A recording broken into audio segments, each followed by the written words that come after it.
17 महीना में 5 लाख नौकरी देने का काम किए। जब 60-65 के डीजल था, 400 रुपये सिलेंडर था, अब 100 पार हो गया डीजल, 1000 हो गया सिलेंडर। जब लोग नौकरी मांग रहे हैं तो करे पकौड़ा तलने के लिए। अरे जब गरीब जाग गया तो जंगल राज हो गया। जो अभी सरकार है नरेंद्र मोदी, उन्होंने कहा जैसे ही मेरी सरकार बन जाएगी किसान के आय दुगना कर देंगे। लेकिन किसान का आय दुगना में 2 करोड़ साल में नौकरी देंगे, चाहे 15 लाख रुपया देंगे, ये सारा चीज उनका जुमला है। आज हो रहा है सारा चीज, क्राइम हो रहा है, लूट हो रहा है, हत्या हो रहा है, अब हो रहा है मंगल राज। उनको ऐसा नहीं बोलना चाहिए। गरिमा में पद पर आप बैठे हुए हैं। सम्राट चौधरी जी को आप कह रहे हैं? हाँ, कहीं के चिराग पासवान से लेके जीतन राम मांझी से लेके अकाची कर जितने भी लोग हैं अपना गिरिबान में देख लीजिए, अशोक चौधरी से लेके, वो क्या परिवारवाद नहीं है? पैसे के बल पर खर्च करता भर रहे हैं, बना रहे हैं, ये बात सही है। ग्राउंड पर वोट नहीं है प्रशांत किशोर? नहीं। जब चुनाव आयोग बोलती है तो सरकार बीच में क्यों बोलती है? उनके मंत्री बीच में क्यों बोलते हैं? अब नीति माननीय मुख्यमंत्री जी बोलते हैं तो हम लोग को भी शर्म आता है कि माननीय मुख्यमंत्री उनके तगाजा से वह उनकी मानसिक स्थिति कुछ गड़बड़ चल रही है। फिर बोल रहे हैं अजय 2005 से पहले कोई महिला कपड़ा पहनती थी, कोई पढ़ती थी। सुशासन नहीं है, कुशासन राज है। आज जहां भी देखिए केवल अफसर चला रहे हैं। आते हैं 90 से लेकर 2005 तक जंगल राज के बात करते हैं। नमस्कार दोस्तों, आपका स्वागत है हमारे जन संसद लाइव टीवी पर। अभी हम लोग बिहार के रोहतास जिले के नोखा विधानसभा में हैं। पूरे बिहार का जनसंख्या लगभग 13 करोड़ है, जिसमें 7 करोड़ वोटर हैं, 4 करोड़ वोट होता है। टोटल 243 विधानसभा है। अभी हमारे साथ माननीय विधायक अनीता देवी जी हैं। लगातार 2 बार सिटिंग विधायक रही हैं नोखा से, पूर्व मंत्री हैं। आरजेडी महागठबंधन के सरकार से जब नीतीश सरकार का गठन हुआ था उसमें 2 बार मंत्री रह चुकी हैं। पिछली बार 2020 के विधानसभा चुनाव में लगभग 65,000 वोट माननीय विधायिका को मिला था और नगेंद्र चंद्रवंशी जी रनर अप रहे थे, जद्दू के थे, उनको लगभग 48,000 वोट मिला था। इस बार समीकरण बदला हुआ है। एक तरफ जहां महागठबंधन है, दूसरी तरफ एनडीए है और बीच में थर्ड फ्रंट बनाने की बात कर रहे हैं प्रशांत किशोर जी, जनसुराज पार्टी लाए हैं। तो समीकरण कुछ बदलने वाला है इस बार। तो हम आपको लाइव जोड़ रहे हैं माननीय विधायिका के साथ में। माननीय विधायिका जी, आपका स्वागत है हमारे चैनल पे। धन्यवाद जी। पिछले 5 साल में आपने ऐसा कौन सा कार्य अपने क्षेत्र में किया है जिस पर आपको गर्व है? पिछले 5 साल में बहुत सारे काम हुए हैं। पुल, पुलिया, रोड, हर तरह के जो जन समस्या वाला कल्याण हो, जो जनता के सहूलियत मिले, रोड है, नली है, गली है, आपका घाट है, सामुदायिक भवन है, बहुत सारे ऐसा जो कल्याणकारी योजना है वो सारे काम हुए। माननीय विधायिका जी, आपके विरोधी आरोप लगाते हैं कि जमीन पर काम नहीं दिखता। 2 बार से आप विधायिका रही हैं, मंत्री भी रही, इस पर विपक्षियों को क्या जवाब देना चाहेंगे?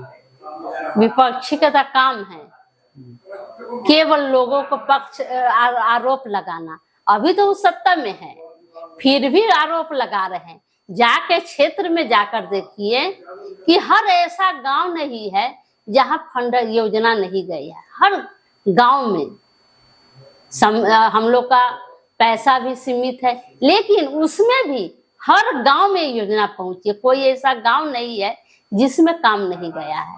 जो जनता के मांग था उसके अनुरूप हर गांव में काम गया है। माननीय विधायिका जी, आप राजनीतिक परिवार से हैं। आपके ससुर भी थे, मंत्री थे, आपके पति भी मंत्री रह चुके हैं, आप भी पूर्व मंत्री हैं। आप एक औरत होकर विधानसभा क्षेत्र तक का सफर तय की, इसमें क्या मुश्किलें आई? औरतों के लिए मतलब क्या मुश्किल होता है, क्या आसान होता है? अब देखिए, महिला के लिए कुछ भी असंभव नहीं है। हर काम जेंट्स से अच्छा बखूबी महिला निभाती है। महिला दोहरी जिंदगी होती है। बाहर के देखते हुए घर देखती है, घर को देखते हुए बच्चा को देखते हुए महिला हर क्षेत्र में आगे है। कोई ऐसा जन समस्या नहीं है। हमको घर से भी कोई जन समस्या नहीं है। बाहर में भी कोई समस्या नहीं थी आज तक। माननीय विधायिका जी, आप नीतीश कुमार के कार्यकाल को कैसे देखती हैं, किस रूप में देखती हैं, कैसा रहा उनका कार्यकाल? कार्यकाल अभी 2005 के बाद से अभी तक ले 25-20 साल हुआ, और वो जब भी होता है तब बात उठाते हैं 90 से लेकर 2005 तक। जंगल राज की बात, जंगल राज के बात करते हैं, जंगल राज के बात वो लोग करते हैं क्योंकि उनके सारे लोग हैं जो हमारे लोग हैं। जब माननीय लालू जी मुख्यमंत्री बने, जिसको बोलने का अधिकार नहीं था, चलने का अधिकार नहीं था, खटिया मचिया पर बैठने का अधिकार नहीं था, जब लालू जी ने इनको बैठने का अधिकार दिए, थाना ब्लॉक जाने का अधिकार दिए और बोलने का और अपना हक मांगने के लिए जब कहे अधिकार दिए, तब उन लोग को पेट में दर्द होने लगा। और उसी समय से उन्होंने धीरे धीरे जंगल राज जान रहा है कि जब गरीब जाग जाएगा तो हम लोग को खैर नहीं है।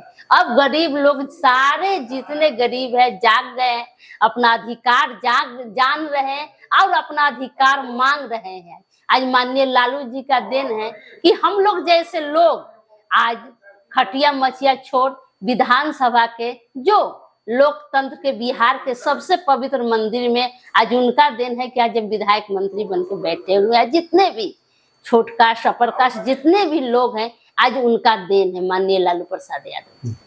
इनका कार्यकाल किस रूप में देखती हैं? जैसा कि एनडीए आरोप लगाता है जंगल राज का, लेकिन अपराध आज भी चरम पे है। जैसा आपके माननीय विधायक नोखा वाले विधायक जी का हम इंटरव्यू कर रहे थे तो उन्होंने कहा कि अफसरशाही हावी है, अफसर चला रहे हैं सरकार, नीतीश कुमार को कोई मतलब है। आप क्या कहना चाहेंगे? सही बात है। आज जहां भी देखिए केवल अफसर चला रहे हैं, इसमें जनप्रतिनिधि का कोई रोल नहीं है, माननीय मुख्यमंत्री का कोई नहीं है।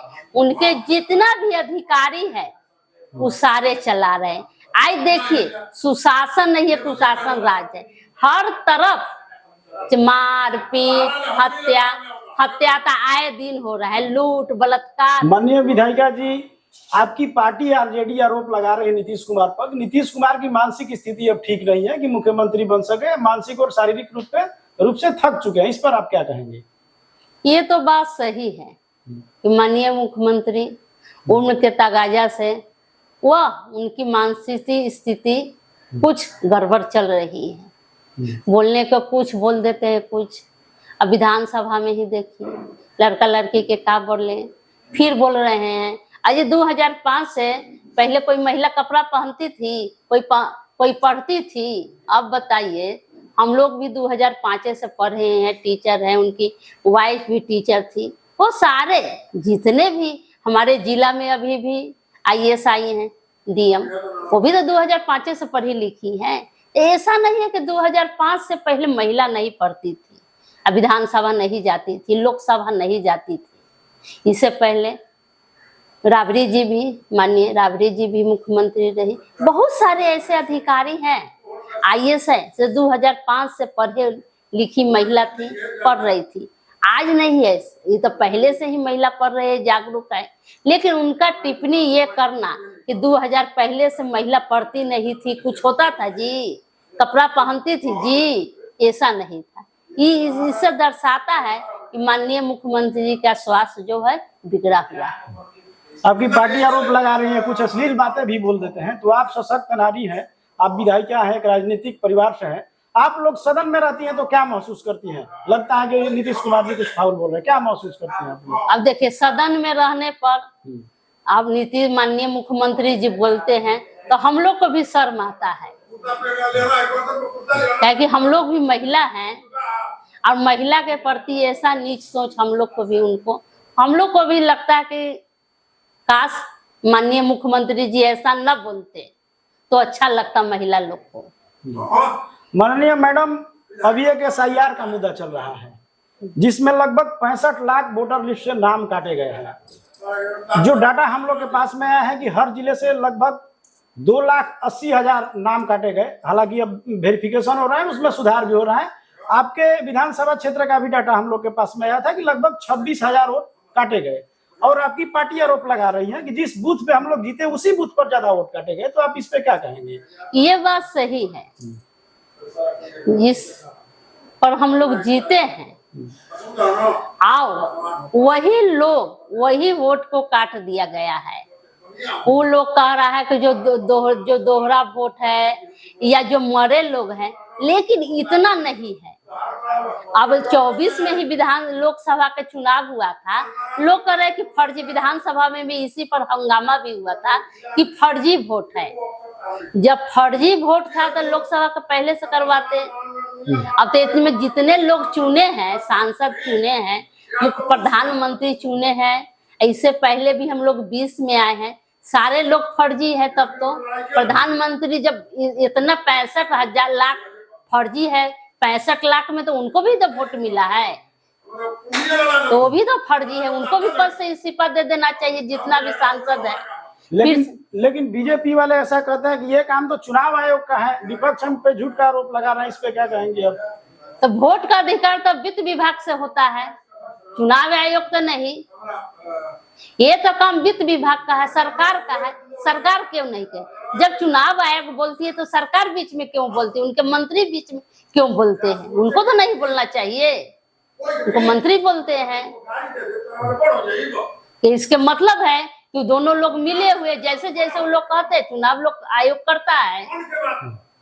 मैडम, पिछला विधानसभा चुनाव में जहां एक तरफ महागठबंधन और दूसरी तरफ आरजेडी और 137 सीटों पे लगभग चिराग पासवान ने भी अपना प्रत्याशी उतारा था, और इस बार प्रशांत किशोर जी जन सुराज वाले आए हैं जो थर्ड फ्रंट बनाने की बात कर रहे हैं, आप उनको कैसे देखती हैं?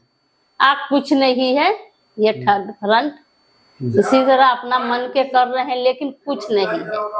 पिछले बार तो चिराग पासवान आए थे तो कहाँ कुछ हुआ, इस बार भी आए, कुछ होने वाला नहीं है। प्रशांत किशोर जी को लेकर आप क्या सोचती हैं? उनका ग्राउंड पे वोट है? नहीं भाई, कुछ नहीं है। नहीं। आपकी पार्टी आरोप लगाती है कि प्रशांत किशोर जी कार्यकर्ता नहीं, स्टाफ भर्ती करते हैं, पैसों के दम पे बीजेपी का बी टीम है, क्या कहेंगे आप? वो तो बात सही है, बी टीम है, ये है। जहां भी देखिए पैसे के बल पर कार्यकर्ता भर रहे हैं, बना रहे हैं, ये बात सही है। ग्राउंड पर वोट नहीं है प्रशांत किशोर? नहीं। एनडीए वाले आपके पार्टी पे परिवारवाद का आरोप लगाते हैं कि आरजेडी में परिवारवाद चलता है, इस पर क्या कहेंगे? परिवार पहले के दूसरा का आरोप लगाने से पहले अपना गिरीबान में झांक लेना चाहिए उनको। कहन के चिराग पासवान से लेके जीतन राम मांझी से लेके अकाची कर जितने भी लोग हैं, अपना गिरीबान में देख लीजिए। अशोक चौधरी से लेके, वो क्या परिवारवाद नहीं है? जीताराम पूरे परिवार है, मांझी जी, अशोक चौधरी जी भी है, चिराग पासवान भी है। इसमें कितने सारे नेता हैं, मंत्री भी जो है, जिनके पिता माता विधायक रही, मंत्री रही, वो क्या परिवारवाद नहीं है? पिछले दिनों देखा जाए सदन में तो सम्राट चौधरी और तेजस्वी यादव के बीच में जो तू मैं हुआ था, उसमें उस समय आप सदन में थी, क्या महसूस हुआ? अब देखिए, उस समय हम लोग भी सदन में थे, लेकिन ये उनका कहना, वो अमर्यादित भाषा था, वो बहुत शोभनीय नहीं था। उनको ऐसा नहीं बोलना चाहिए। गरिमामय पद पर आप बैठे हुए हैं। सम्राट चौधरी जी को आप कह रहे हैं? हाँ, एक पद पर बैठे हुए हैं, ये भी विपक्ष के नेता हैं, उनको बाप जो है, बाप ये है वो है, ये सब चीज नहीं करना, यह शोभनीय है, इनको नहीं बोलना चाहिए। यह विधानसभा को तार करके रख दिए सम्राट चौधरी जी। आपकी पार्टी आरोप लगाती है बीजेपी पर कि वो मीडिया मैनेज करते हैं, कि सारे मीडिया को खरीद लेते हैं, सारे यूट्यूबर को खरीद लेते हैं, ऐसा आरोप लगा रहे हैं मीडिया। आप क्या कहेंगे? बात सही है, ये कोनो नया बात है? अरे जितना चीज होता है, आज मीडिया वाला एक चीज दिखाता है, कुछ नहीं, ऊपर से ही मैनेज है, नीचे तो छोड़िए, ऊपर से जैसे जैसे उन लोग कर रहे हैं, इतना भी क्राइम हो रहा है, मीडिया में आ रहा है, कुछ भी आ रहा है, वही 2005 से रहता लालू जी के सर, जंगल राज जंगल राज जंगल राज। आज हो रहा है सारा चीज, क्राइम हो रहा है, लूट हो रहा है, हत्या हो रहा है, अब हो रहा है मंगल राज। एकदम मंगल राज सुशासन की देन है, इसमें कुछ भी नहीं है, सब मंगल राज राम राज है। आपके क्षेत्र में भी भ्रष्टाचार का आरोप, जो हम लोग के पास डाटा है, भ्रष्टाचार काफी है आपके क्षेत्र में। क्या आप पीएचसी सीएचसी में गई हैं? वहाँ डॉक्टरों की कमी बताया जा रहा है, इस पे आप क्या कहेंगे? अब देखिए, इसमें डॉक्टर की कमी है, हम लोग भी कई बार जाकर मिले भी हैं, लेकिन कोई वहां होने वाला नहीं। और हमारे एक विधानसभा में है नासरीगंज, नासरीगंज महादेवा, हाँ नासरीगंज है, वहाँ डिग्री कॉलेज की मांग हुआ। तो हम लोग 2-3 बार भी क्वेश्चन उठाए, चिर परिचित मांग है। राजनाथ जी भी आए थे 15 में, और उन्होंने कहा जैसे ही मेरी सरकार बन जाएगी हम यहाँ पर डिग्री कॉलेज 6 महीना में खुलवा देंगे। आप लोग जमीन से जुड़ी हुई नेता है, राजनीतिक पृष्ठभूमि है, किसानों की नेता है, किसानों के लिए आप लोगों ने ऐसा कौन काम किया कि जिस पर आप लोग को गर्व होना चाहिए? देखिए ऐसे तो हम लोग भी किसान परिवार से आते हैं, हम लोग भी किसान हैं। अब देखिए जो अभी सरकार है नरेंद्र मोदी, उन्होंने कहा जैसे ही मेरी सरकार बन जाएगी किसान के आय दुगना कर देंगे। लेकिन किसान का आय दुगना में 2 करोड़ साल में नौकरी देंगे, चाहे 15 लाख रुपया देंगे, ये सारा चीज उनका जुमला है। एक भी जुमला जो धरातल पर सही उतरता, एक भी काम नहीं हुआ है। आप लोग भी देखिए न, आज 10 साल हो गया 20 करोड़ नौकरी मिलता, न किसी किसान का आय दुगना हुआ है। काहे कि ये शाहाबाद है, धान का कटोरा है। टाइम पर खाद नहीं पहले मिलता था, खाद के लिए इतना मारा मारी होता था, लेकिन नहीं। अब माननीय प्रधानमंत्री सासाराम विक्रमगंज आए थे, एक भी विकास का बात नहीं, केवल लालू जी के तेजस्वी जी का बात थी। उनका लालू जी और तेजस्वी जी पर ही राजनीतिक टिका हुआ है। क्या आप ये कहना चाहते हैं कि लालू जी के राज का, जंगल राज का डर दिखाकर वो लोग वोट लेते हैं? सही बात है। अरे जब गरीब जाग गया तो जंगल राज हो गया। आज फिर वही दौर आ गया है, गरीब को सताया जाता है, लूट हत्या मार हो रही है, तो मंगल राज है। जब गरीब अपना अधिकार मांगा, अपना बोलने लगा, अपना काम करवाने लगा, तो जंगल राज हो गया। आज अफसरशाही, बिना चढ़ावा का थाना हो, ब्लॉक हो, कहीं भी हो, एक भी काम नहीं हो रहा है। एक भी कोई भी काम जाइए बिना चढ़ावा का नहीं हो रहा है, तो मंगल राज है। लोग यही चाहते हैं कि गरीब गरीब हो, अमीर अमीर हो। इनके राज में, सुशासन बाबू और नरेंद्र मोदी के राज में लोग केवल 5 किलो अनाज पर लोग के आश्रित कर दिए। रोजी रोजगार है नहीं, फैक्ट्री लग नहीं रहा है, कल खाना हो नहीं है, सारा चीज प्राइवेट हो गया है, नौकरी मिल नहीं रहा है। जब लोग नौकरी मांग रहे हैं तो कर पकौड़ा तलने के लिए, आखिर पकौड़े सारे युवा तलेंगे तो खाएंगे कौन? इतना बेरोजगारी है, महंगाई चरम सीमा पर है। पहले कहते थे कि मनमोहन सिंह महंगाई के मौन नहीं बोल रहे। जब 60-65 के डीजल था, 400 रुपये सिलेंडर था, अब 100 पार हो गया डीजल, 1000 हो गया सिलेंडर। अब तो बोलना चाहिए ना महंगाई का माँ, लेकिन नहीं। सासा यहाँ विक्रमगंज इस पर कोई बातचीत नहीं। आप लोग भी रहे होंगे, न महंगाई पर हुआ, न रोटी रोजगार पर हुआ, न नौकरी पर, कोई चीज पर बात नहीं हुआ। मैडम, जहां आप ये महंगाई की बात कर रही हैं, अभी बिहार में पिछले विधानसभा चुनाव से इस बार मुद्दा बदल गया है। बेरोजगारी की हर जगह बात हो रही है। प्रशांत किशोर जी जो पलायन वाला कह रहे हैं कि हमारा मुद्दा दिया हुआ है, पलायन की हर जगह बात हो रही है। विधानसभा में भी पलायन का मुद्दा चल रहा है। लेकिन क्या लगता है कि हर बार की तरह इस बार भी जातीय समीकरण हावी रहेगा इन मुद्दों पर? नहीं, ऐसा बात नहीं है। इस बार मुद्दा की बात होगी जी। जिस तरह 15 में और 20 में तेजस्वी जी ने कहे कि हमारी सरकार बनेगी तो अपनी पहली कलम से 10 लाख लोगों को नौकरी हम देने के काम है। उस समय किसी दुर्भाग्यवश सरकार तो नहीं बनी उन लोग के चलते, बेईमानी के चलते, लेकिन जैसे ही ये मौका मिला 17 महीना, तेजस्वी जी ने 17 महीना में 5 लाख नौकरी देने का काम किए। ये सारे जग जाहिर है, ये ऐतिहासिक काम है। और अभी कह रहे हैं कि हम लोग दिए। अरे इससे पहले तो आप लोग 17 महीना थे, 17 महीना में तो नौकरी नहीं मिला। तेजस्वी जी का प्रेशर था और तेजस्वी जी का देन था कि सारे युवाओं को 5 लाख बिहार में नौकरी मिलने देने के उन्होंने काम किए। आप अपने क्षेत्र की जनता को क्या संदेश देना चाहिए? देना चाहेंगे जितना भी हम लोग से बन पड़ेगा जो भी जन समस्या है उनके लिए हम लोग दिन रात तत्पर है और खड़े हैं, जो भी काम हो। किस मुद्दे को लेकर अब की बार विधानसभा चुनाव 2025 में जाएंगी जनता के पास, क्या कहेंगी? जनता को हम अभी जो है बेरोजगारी है, बेबसी है और महंगाई है, उसको लेकर हम लोग जनता के पास जाएंगे। डोमिसाइल है, हर तरह के मुद्दे हैं, माई बहन योजना है और जो पलायन है, हमको बिहार में ही लोगों को हम लोग नौकरी और स्वरोजगार देने का काम करेंगे। कल कारखाना को खुलवाने का जो माननीय तेजस्वी जी का मिशन है वह लेकर जाएंगे। और जो युवाओं हमारे हैं, अभी देखिए ट्रेन में बस में धक्का मुक्की लोग खा कर जा रहे हैं, उन लोग को हम लोग फ्री में आने जाने की सुविधा और डोमिसाइल हम लोग यहाँ लागू करेंगे बिहार में। अभी हमारे साथ माननीय विधायिका अनीता देवी जी हैं। 2 बार विधानसभा चुनाव में जीत दर्ज किया है इन्होंने। राजनीतिक परिवार से आती हैं, 2 बार मंत्री भी रह चुकी हैं। हमने तमाम सवाल जवाब किए, जनता के भी सवाल किए, तमाम सवाल जवाब किए, इन्होंने अपना पक्ष रखा। मिलते हैं आपसे दूसरे वीडियो में, तब तक के लिए नमस्कार।